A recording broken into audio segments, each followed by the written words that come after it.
Bismillahirrahmanirrahim and Assalamu alaikum dear students, welcome to our next lecture।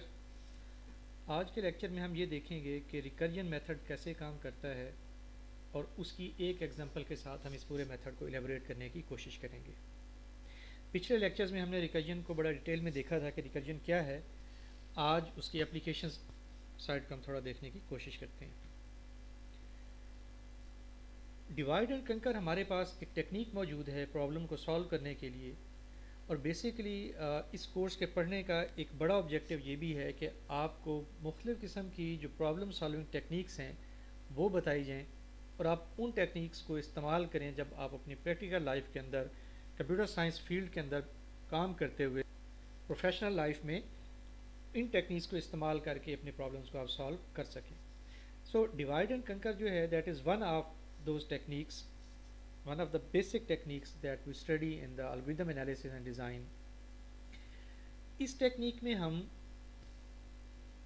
एक given problem को divide करते हैं छोटे सब प्रॉब्लम्स के अंदर, फिर उन सब प्रॉब्लम्स को हम सॉल्व करते हैं और फिर उसको हम कंबाइन करते हैं to get the solution of the bigger problem. In divide phase we break the problem into a number of sub problems that are smaller instances of the same problem। For example अगर हम searching पे जा रहे हैं या हम sort करने जा रहे हैं और हमारे पास प्रॉब्लम साइज़ जो है वो 200 एलिमेंट्स का है, तो हम उसको दो इक्वल साइज़ में डिवाइड कर सकते हैं 100 by 100 and so on. In conquer phase we solve the sub problems recursively, solve the smallest problem directly. ये दो पॉइंट यहाँ पे इंपॉर्टेंट है। पहला पॉइंट ये बता रहा है कि जी आप उस प्रॉब्लम को जब सॉल्व करने लगे तो उसको रिकर्सिवली सॉल्व करें। मिसाल के तौर पे 200 साइज़ के प्रॉब्लम को हमने 100 के दो प्रॉब्लम्स में डिवाइड कर दिया, फिर 100 वाले साइज़ के ईच प्रॉब्लम को हमने 50-50 के साइज़ में डिवाइड कर दिया, फिर 50-50 वाले को फर्दर हमने जो है 25-25 में डिवाइड कर दिया, फिर उसको फर्दर हमने डिवाइड कर दिया फॉर एग्जांपल 12-12 के साइज़ में 12-13, and finally there would be some basic problem size, let's say that is 1 वाले प्रॉब्लम साइज को हम डायरेक्टली सॉल्व करेंगे। जब हमारे पास प्रॉब्लम साइज छोटा होते होते एक ख़ास साइज तक चला जाता है तो फिर हम रिकर्जन का प्रोसेस स्टॉप कर देते हैं और उस प्रॉब्लम को हम डायरेक्ट वे में सॉल्व कर देते हैं। ठीक, तो तमाम वो प्रॉब्लम जो एक ख़ास लेवल तक छोटे हो चुके होते हैं उनको हम डायरेक्टली सॉल्व करते हैं और फिर हम उन सारे सब प्रॉब्लम्स को कंबाइन करते चले जाते हैं in recursive manner. We combine the solutions to the sub problems into the solution for the original problem. तो यूँ हमारे पास एक बड़े प्रॉब्लम का सॉल्यूशन निकल आता है। अ रेकरेंस इज एन इक्वेशन और inequality that describes a function in terms of its values on smaller inputs। तो इसकी एग्जांपल हमने पीछे देखी थी। मिसाल के तौर पे हम फैक्टोरियल फाइंड कर रहे थे। 5 का अगर फैक्टोरियल फाइंड करते हैं तो we can say that could be equal to 5 multiply factorial of 4। तो ये जो फैक्टोरियल ऑफ 4 है that is a smaller size problem as compare to this one. Okay, binary search is one of the problems that could be solved using recursion and divide and conquer method। तो recursion और divide and conquer जो हैं they go in very close relation with each other। ठीक है, जहाँ पे recursion लग सकती है तो वहाँ पे हमें समझ आ जाता है कि यहाँ पे divide and conquer लग रहा है, या जहाँ हम divide and conquer लगा सकते हैं तो वहाँ पे recursion को भी हम अप्लाई कर सकते हैं।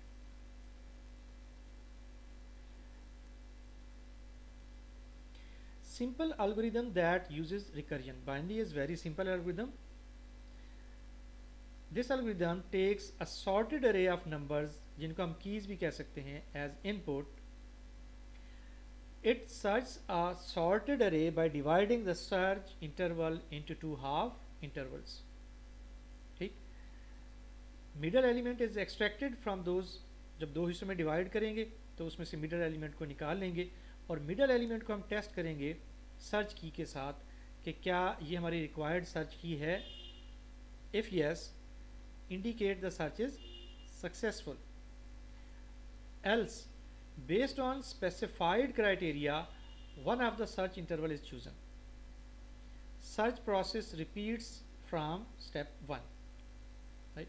थोड़ा सा अगर हम उसको देखें, देखिए हमारे पास लेट्स से दैट ये एक अरे है that consist of some number of elements, तो हम इसमें से एक मिड एलिमेंट निकालेंगे तो हमारे पास ये 2 इंटरवल्स भी बन जाएंगे। साथ ही हम अपने एलिमेंट को सर्च की को let's say that this is x, इसको हम देखेंगे क्या ये x जो है इस मिड एलिमेंट के बराबर है, अगर है तो गुड, नहीं तो फिर हम कोई क्राइटेरिया डिज़ाइन करेंगे।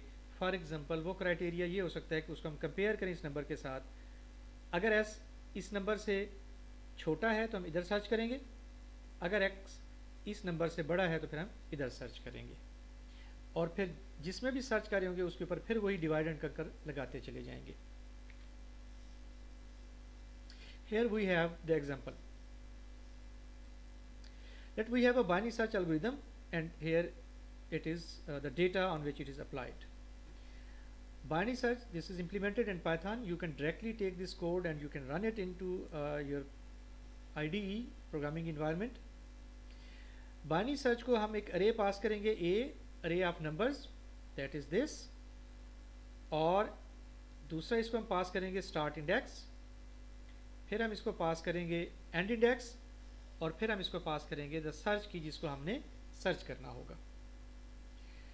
अगर हम इस array के ऊपर इसको चलाएं तो let's say that s is the start, e is the end, m जिसको हमने सर्च करना है, and x जो है वो हमारा 6 के बराबर है।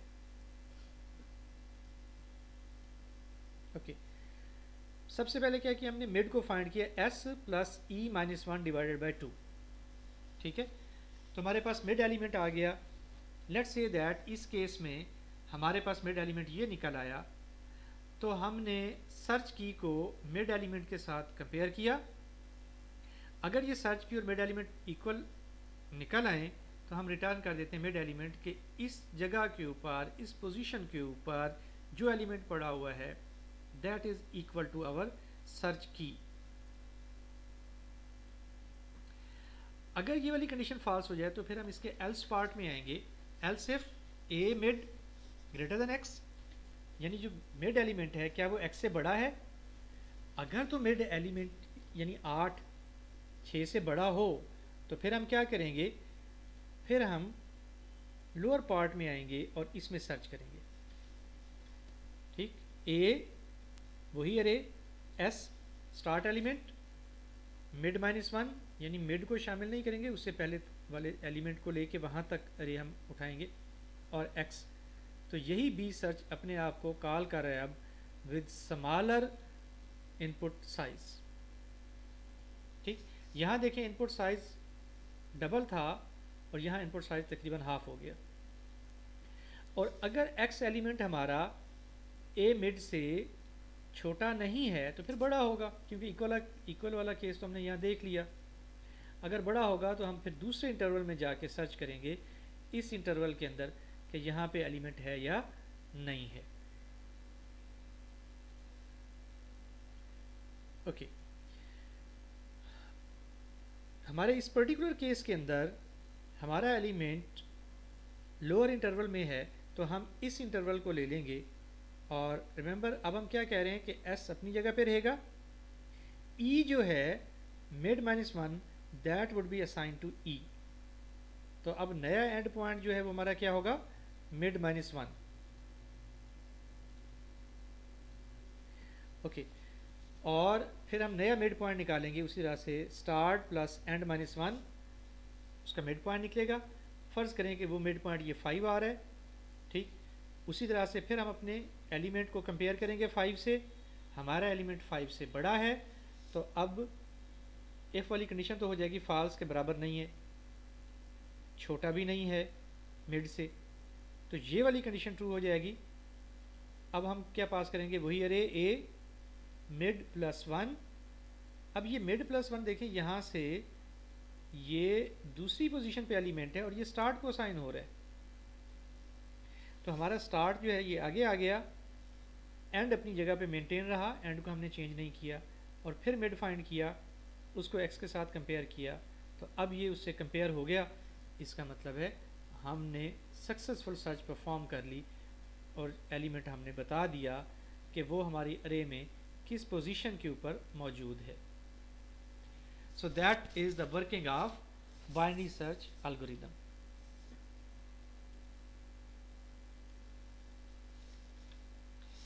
ओके, अब हम इसका टाइम कम्प्लेक्सिटी देखते हैं कि इसका एनालिसिस करते हैं, टाइम कम्प्लेक्सिटी कितनी है इसकी। We start from here, define binary search A S E and X, ये उसका हमने पैरामीटर पास किए, और फ़र्ज़ करें कि इसकी टाइम कम्प्लेक्सिटी है एल्गोरिदम की टी ऑफ एन।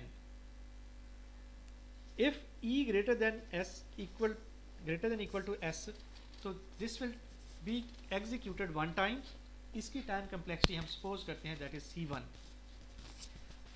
मिड, इस इंस्ट्रक्शन की टाइम कम्प्लेक्सिटी भी हम सपोज करते हैं C2 and this would be executed one time. इसी तरह से ये वाली जो हमारे पास है ये भी एक ही दफ़ा एग्जीक्यूट होगी, और C3 इसकी टाइम कम्प्लेक्सिटी, इसकी cost, this would B one time C4, this would B C5। यहाँ पे वही एल्गोरिदम अपने आप को रिकर्सिवली कॉल कर रहा है with the smaller input size, और let's say that the input size is halved. So अगर हमने n साइज के प्रॉब्लम की कॉस्ट Tn कही थी, तो यहाँ प्रॉब्लम साइज हाफ है, हम कहेंगे इसकी कॉस्ट Tn/2 है, ठीक। और इसी तरह से एल्स की कॉस्ट 0 होगी, राइट, क्योंकि यहाँ इसके ट्रू या फॉल्स होने पे, इफ़ के ट्रू या फॉल्स होने पे ही डिसाइड होगा कि कहाँ पे कंट्रोल जाना है। इसकी टाइम कम्प्लेक्सिटी उसी तरह से हम निकालेंगे जैसे इसकी निकाली थी, क्योंकि हमारे पास अरे साइज हाफ हो गया, सो Tn/2, एल्स इसकी टाइम कम्प्लेक्सिटी फिर 0, इसकी टाइम कम्प्लेक्सिटी C6। अब हम इन सब टाइम कम्प्लेक्सिटीज़ को ऐड करते हैं, ठीक है, C1, C2, C3, C4, C5, और फिर ये Tn/2 और Tn/2।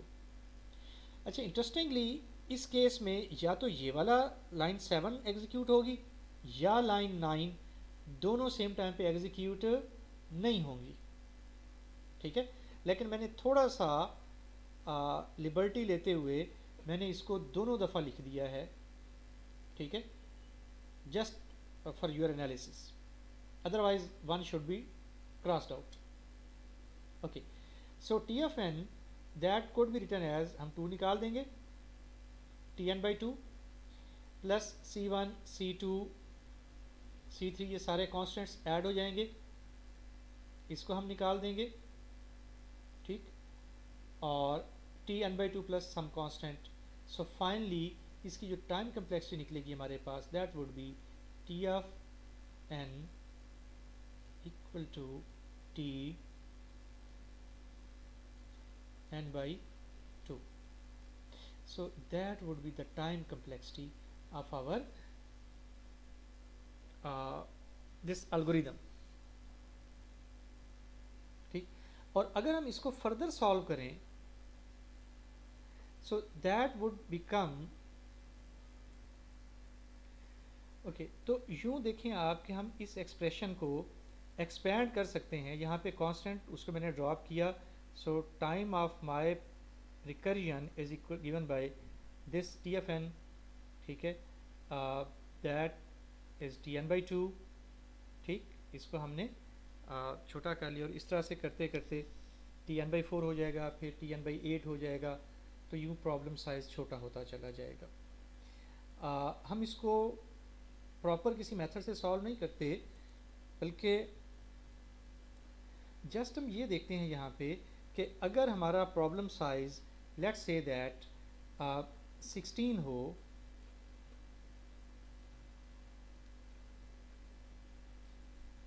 मेरा प्रॉब्लम साइज 16 है, तो फर्स्ट टाइम वो हाफ हो जाएगा एक आइट्रेशन में 8, फिर अगली आइट्रेशन में 4, फिर अगली आइट्रेशन में 2, और फाइनली इट वुड बी 1, ठीक है। तो हम ये देखें कि कितनी दफ़ा ये हुआ, एक आइट्रेशन, ठीक है, that is first iteration, second iteration, third iteration and fourth iteration, और ये जो हमारा आखिरी साइज निकलेगा प्रॉब्लम का, दैट को डायरेक्टली बी सॉल्व।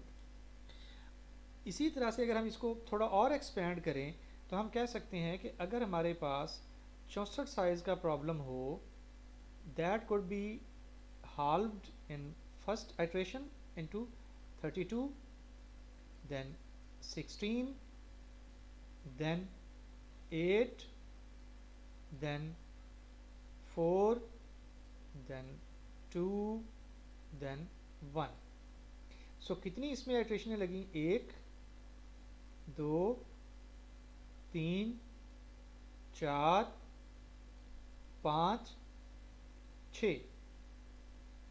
अब जस्ट मैं ये देखता हूँ कि अगर 64 साइज़ के प्रॉब्लम को सॉल्व करने के लिए 6 आइट्रेशंस लगी हैं, तो 64 का 6 के साथ क्या ताल्लुक़ बनता है? ठीक, that is given by this formula, log 2 of 64, this is equal to 6. 2 to the 4, 4 to the 8, 8 to the 16, 16 to the 32, 32 to the 64. सो ये हमारे पास सॉल्यूशन इसका एक निकल आया। तो यहाँ से हम ये बता सकते हैं कि हमारे इस प्रॉब्लम का जो टाइम होगा that would be something log 2 of n। ये हमारे प्रॉब्लम का साइज निकल आएगा, सॉरी प्रॉब्लम की टाइम कम्प्लेक्सिटी निकल आएगी।